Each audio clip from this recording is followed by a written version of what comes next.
Hey everyone, and welcome to another deep dive. Today we're going to be looking at something pretty groundbreaking. Yeah, this one's a biggie. It is. It's a paper called Attention is All You Need. And they really weren't kidding with that title, were they? No, they weren't. This paper really did change the way that we think about language and how computers process it. Absolutely. It introduced a whole new architecture called the transformer. The transformer. Yeah, and it's had a massive impact on, well, everything, really. Yeah, so let's maybe start with the basics here. Okay.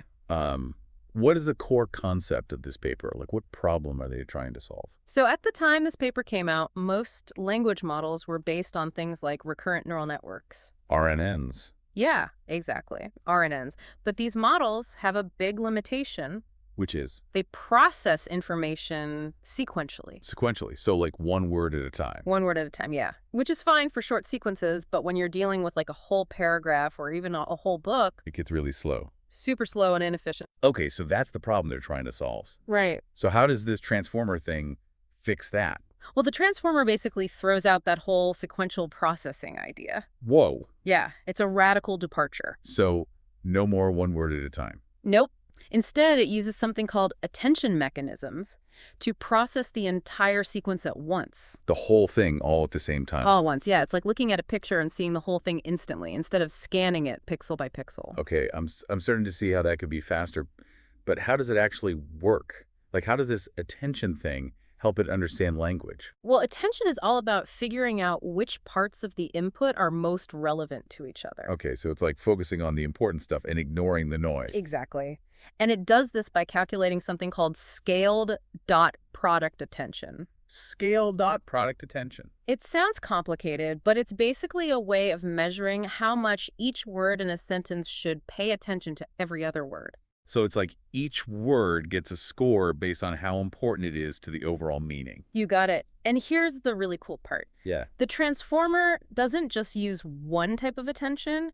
It uses something called multi-head attention. Multi-head attention. What's that? It's like having multiple spotlights shining on the text at the same time.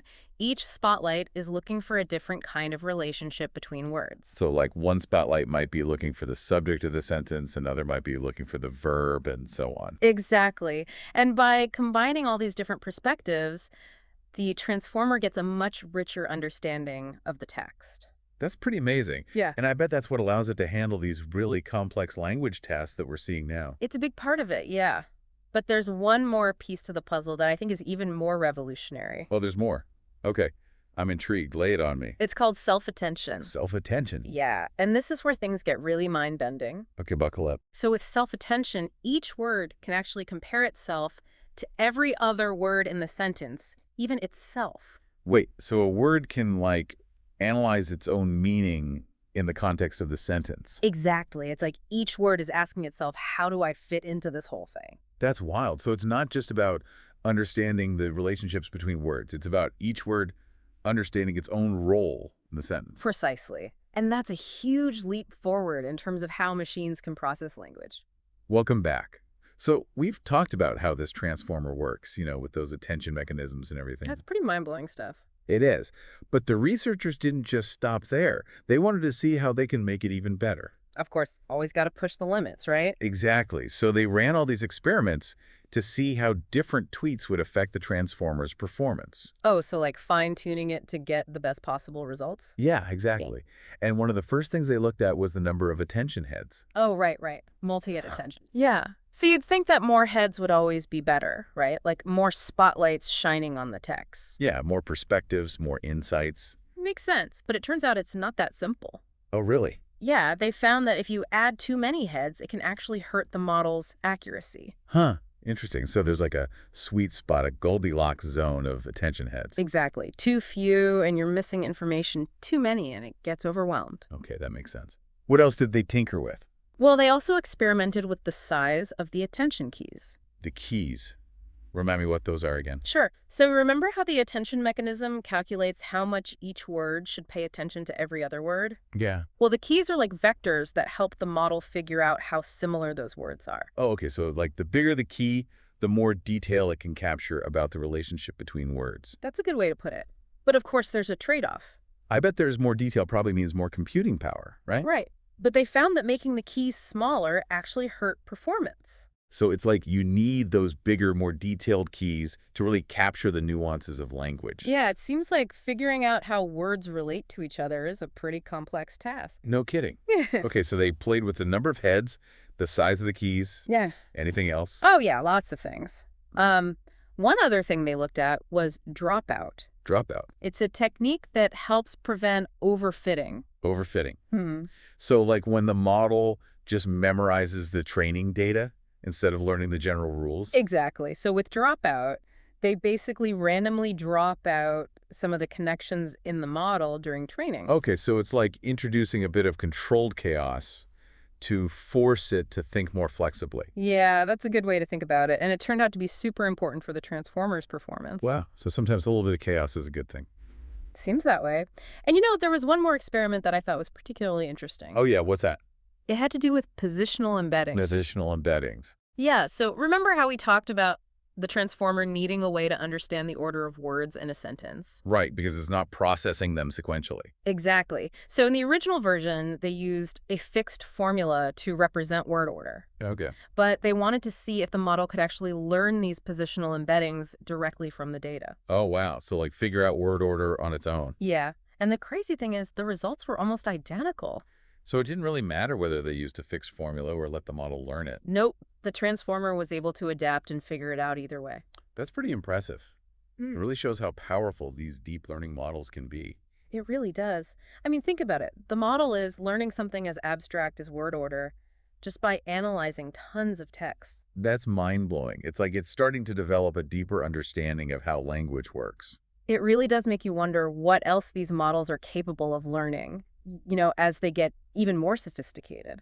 It's exciting and a little bit scary at the same time. Yeah, for sure. It's like we're opening up this whole new world of possibilities, but we also need to be careful and think about the potential consequences. Absolutely. Yeah. But hey, that's a conversation for another day right now.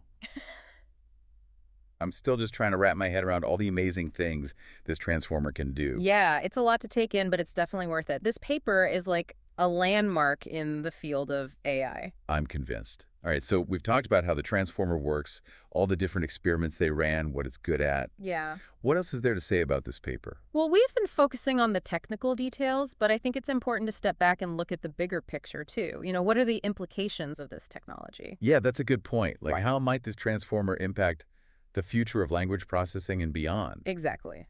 And that's what we'll be discussing in the final part of this deep dive. So stay tuned. Okay, so we're back and ready to dive into the really big questions. The philosophical stuff. Exactly. Like, what does this transformer mean for the future of language, how we interact with technology, all that good stuff? Yeah, this paper isn't just about making computers better at translating languages or writing emails. Right. It feels like it's something much bigger than that. It is. It really is. It's about understanding the very nature of language and intelligence itself. Okay, so let's talk about that. Like, how does this transformer change the way we think about language and intelligence?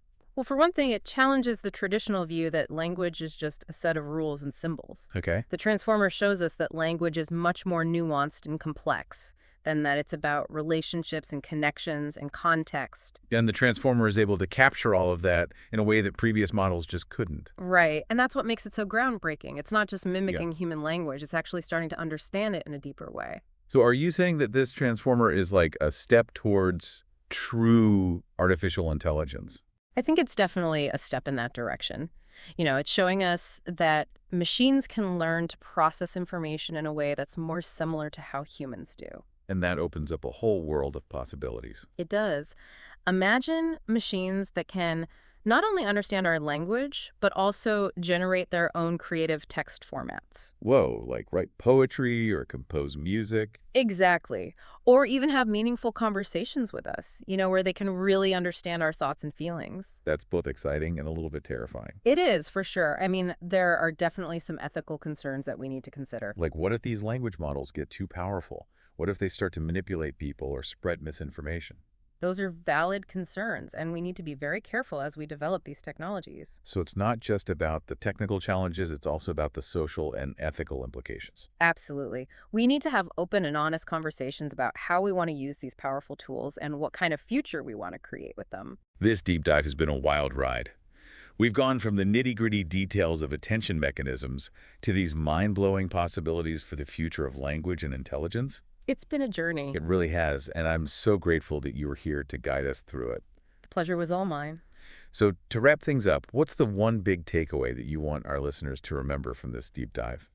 I think the biggest takeaway is that we're living in a time of incredible change and innovation in the field of artificial intelligence. And the Transformer is a perfect example of that. It is. It's a testament to human ingenuity and creativity, and it's a glimpse into a future where machines can understand and interact with the world in ways that we never thought possible. I could have said it better myself. Well, that's it for this deep dive into the world of transformers and attention mechanisms. It's been fun. It has. And to all of you listening out there, thank you for joining us on this journey of discovery and exploration. Keep those brains buzzing. And who knows, maybe one day we'll be having this conversation with the transformer itself. Until then, this is the deep dive signing off.